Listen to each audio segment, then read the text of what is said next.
Assalamualaikum warahmatullahi wabarakatuh. Perkenalkan, nama saya Alfrida Palangda, NIM 210205501012 dari Prodi Pendidikan Teknik Elektronika. Di sini saya akan menjelaskan mengenai mid mapping tentang aljabar boolean. Yang pertama, pengantar. Aljabar boolean ditemukan oleh George Boole pada tahun 1854. Boole melihat bahwa himpunan dan logika proposisi mempunyai sifat-sifat yang serupa. Aturan dasar logika ini membentuk struktur matematika yang disebut aljabar boolean.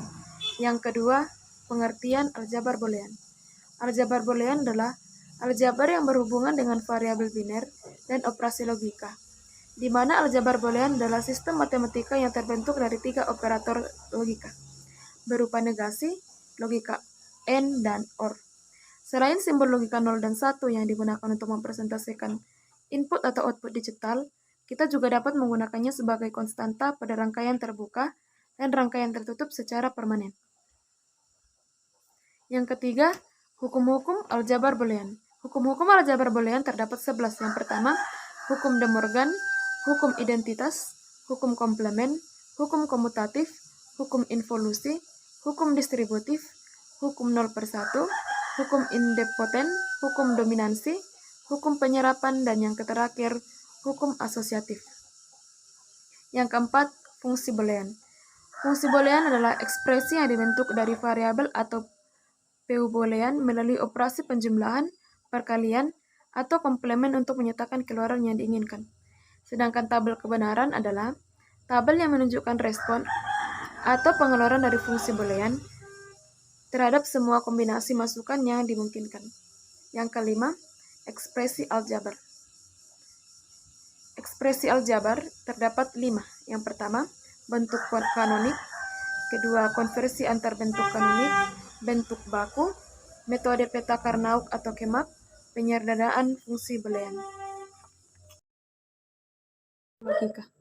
Gerbang logika adalah suatu entitas dalam elektronika dan matematika boolean yang mengubah satu atau beberapa masukan logik menjadi sebuah sinyal kekuatan logik. Gerbang logika juga melakukan pengolahan input-input yang berupa bilangan biner. Hanya terdapat 2 kode bilangan biner, yaitu angka 1 dan 0.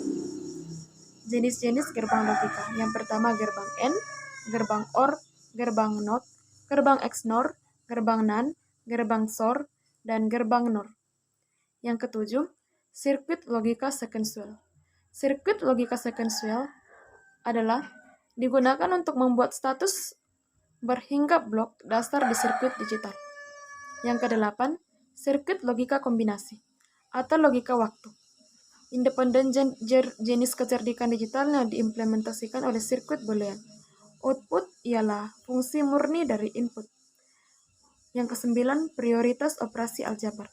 Ada 3 operasi logika, yaitu operasi logika OR, NOT, dan AND, sehingga bisa menghasilkan berbagai macam bentuk fungsi logika.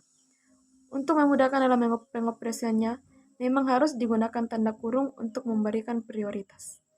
Sekian penjelasan saya. Assalamualaikum warahmatullahi wabarakatuh.